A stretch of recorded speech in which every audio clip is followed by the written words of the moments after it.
Naganap na 8:23 PM noong November 19, 2016, sinindihan na ang Christmas light na nakapalamuti sa giant Christmas tree ng lokal na pamahalaan ng San Jose na may taas na 60 feet na gawa sa iba't ibang recycled materials at matitibay na bakal na pinagsama-sama upang maging pundasyon ito.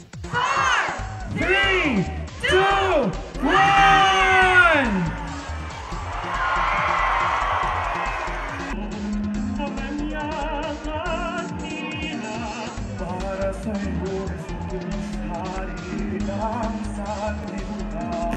Ayon kay Ate Loisa Del Rosario, gandang-ganda siya sa mga palamuting pangpasko na nakapaliwot sa harap ng City Hall. Maganda, nakakatuwak, masaya, sa loob. Masaya. Tinaguran itong Unity Christmas Tree dahil sumisimbolo umano ito sa pagkakaisa ng bagong halal na pinuno sa pamahalaan ng bagong San Jose. Sa panayam kay San Jose's Tourism Officer Darmo Escuadro, worth it ang 3 buwang pagpapagod ng bawat isang opisyales nang nagtulong-tulong para makagawa ng higanteng Christmas tree. Yung kung talagang pag-response ng ating mga kalungsod ng San Jose, makikita naman natin. No? At ito po siguro marahil yung nakita nilang effort, unang-una ng local government of San Jose, ang mamamayan, pati na rin yung pagtutulungan nila.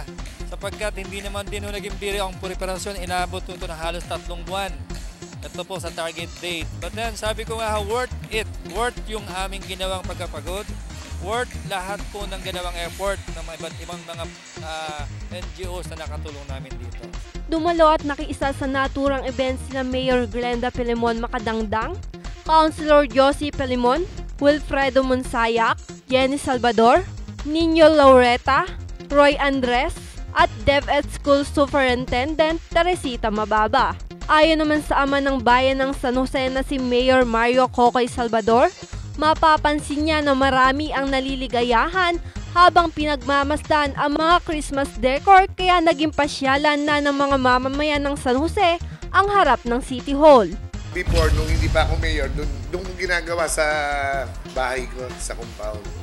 Ngayon, nakita ko na sa mga Christmas light pa lang ito, sa mga konting dekorasyon, marami ang naliligayahan, nagiging pasyalan, naging public place, naging plaza yung aking compound.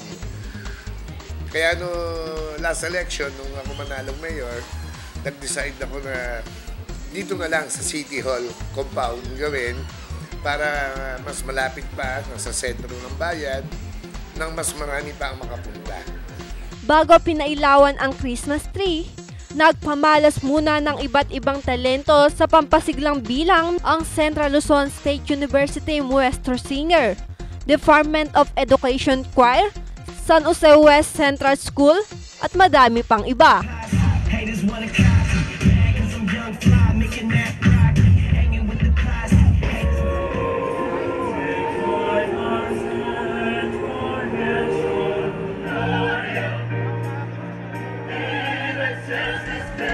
Pinangunahan ni Bishop Roberto Simalyari at Father Edwin Bravo ang pagbubukas ng mini bazaar at mataimtim na panalangin sa harap ng bilen kasama si Mayor Cocoy Salvador, kanyang asawa, anak at kapatid na sumuporta sa programa. Araw-araw hanggang sumapit ang Kapaskuhan may mga activity na gaganapin sa City Hall ng San Jose. Ilan sa mga ito ang choral competition, zumba, sayawan at kantahan. Pia Sagat para sa Balitang Unang Sigaw.